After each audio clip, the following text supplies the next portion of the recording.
John shut his eyes for half a minute to rest them. On opening them again, he looked away from the binoculars in his hand and focused on a large green leaf close by. It was a variety of alocasia that only grew on the island of Borneo. He knew from experience that relaxing his eyes while looking at something of a mid-green color relieved the pain of eye strain. "I'm in Borneo," he thought to himself, and chuckled. He imagined being back in California after his current assignment ended, sitting in a bar and someone asking, "Where have you been? You've been gone 6 months." If he replied, "Borneo," he would see a confused facial expression followed by the question, "Where the hell is that?" He was on the third largest island in the world, with exotic plants and animals everywhere, and very few back home even knew of its existence. He was spared the task of explaining because he couldn't tell anyone where he'd been, not even his wife. The life of a U.S. Army Special Forces sergeant was one secret after another.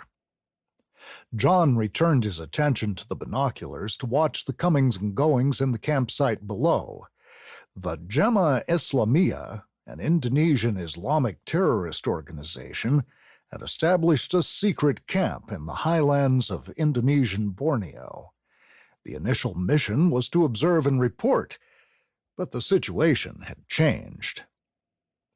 John's partner, Andy, raised the hood of his ghillie suit. "Hey, Sarge, what's doing?" he said. "Isn't it about my turn on the binoculars?"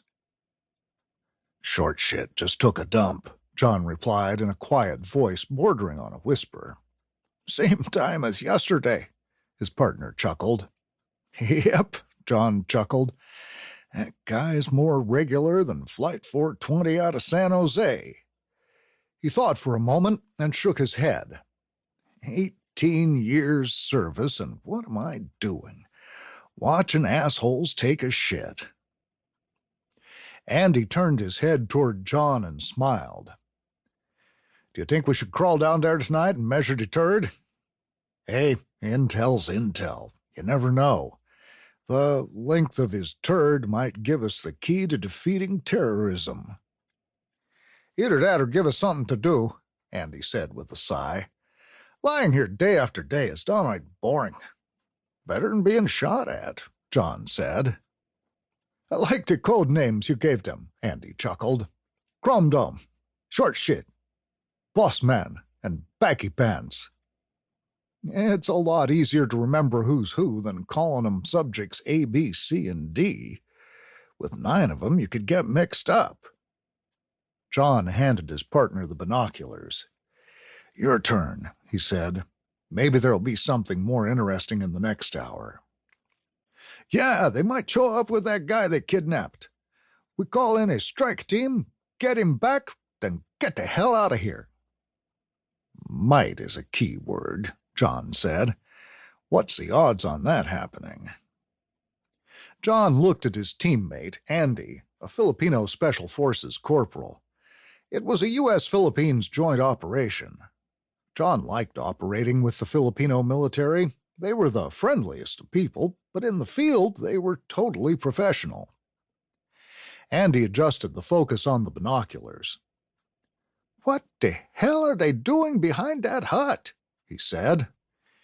"They're bringing stuff up the southern trail, the one we can't see from here. I was going to wait another 20 minutes and head over to the left about 100 meters near that overgrown trail. I want to see what they're collecting." "I just caught a glimpse of one of them between the huts," Andy said. "It looked like he was carrying a box. But a box of what?" "The boxes I saw were all different sizes," John said, and looked up. "Be careful. Sun's in just the right position to reflect from the glass in the binoculars." "I'll stick on these shades," Andy said. He reached into the backpack next to him and pulled out an attachment for the binoculars. It shaded the lens from the sun. After mounting it, he went back to watching the camp. "Just a second," Andy said. To keep listening to this audiobook, I've left you a link in the description so you can do it, at no cost thanks to Audible's 30-day free trial.